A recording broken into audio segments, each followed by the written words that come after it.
આ જોઈ લો મારા વડોદરાની હાલત. પૂરમાં મગરો બહાર નીકળ્યા અને લોકો હેલ્પલાઈનનો નંબર મૂકે છે મગરો પકડવાના. ઓરિજિનલ મગરો તો ખંડેરો માર્કેટમાં બેઠા છે જે મારા વડોદરાને ખાઈ ગયા. અને આ જ લોકો વડોદરાની ભૌગોલિક જે પરિસ્થિતિ હતી, ચારે બાજુ કોતરોથી ઘેરાયેલી, વડોદરાની મધ્યમાં કોતરો હતી. છેલ્લા 30 વર્ષમાં આ લોકો અમારી કોતરો ખાઈ ગયા, અમારા ગૌચરો ખાઈ ગયા, અમારા કોમન પ્લોટ ખાઈ ગયા, અમારા તળાવો ખાઈ ગયા, બધું ખાઈ ગયા. અને ખાધા પછી આ વડોદરામાં પાણી પૂરના વિસ્તારતા નથી, પાણી બેક આવે છે.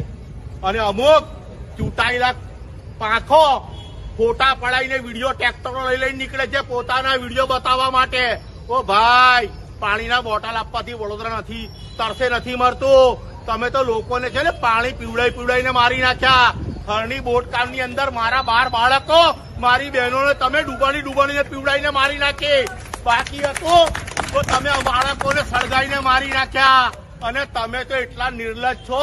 ખાસ વાળી સ્મશાનની અંદર 18 કરોડ 36 લાખ રૂપિયા તમે લોકો સ્મશાનમાં પેલા લાકડામાં ભજીયા તરીને ખાઈ ગયા. એટલા બેશરમો, તમને શરમ આવી જોઈએ. અને તમે હેલ્પલાઈન નંબર મૂકો. અને વડોદરાના શહેરીજનો બધાને હેલ્પ કરતા હતા. આજે અમારે હેલ્પની જરૂર પડી તમારા જેવા નિષ્ઠુરોના કારણે. અને આ ઇલેક્શન તમારું છેલ્લું ઇલેક્શન છે. હવે અમે મોદીજીના નામે જે તમે અમને છેતરી ગયા ને, હવે અમે છેતરાઈએ નહીં. કારણ કે 10 વર્ષમાં તમે ફક્ત મોદીજીના નામે અમને છેતર્યા છે.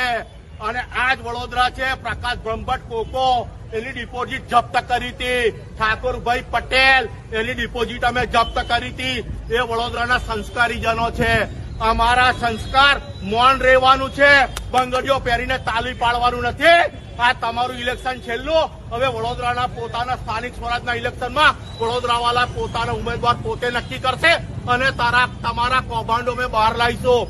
અને મગરોને ના પકડતા. તમે ખંડેરાવ માર્કેટમાં બેઠેલા મગરો છે, હવે અમે તમને પકડવા આવીએ છીએ. ભારત માતા છે.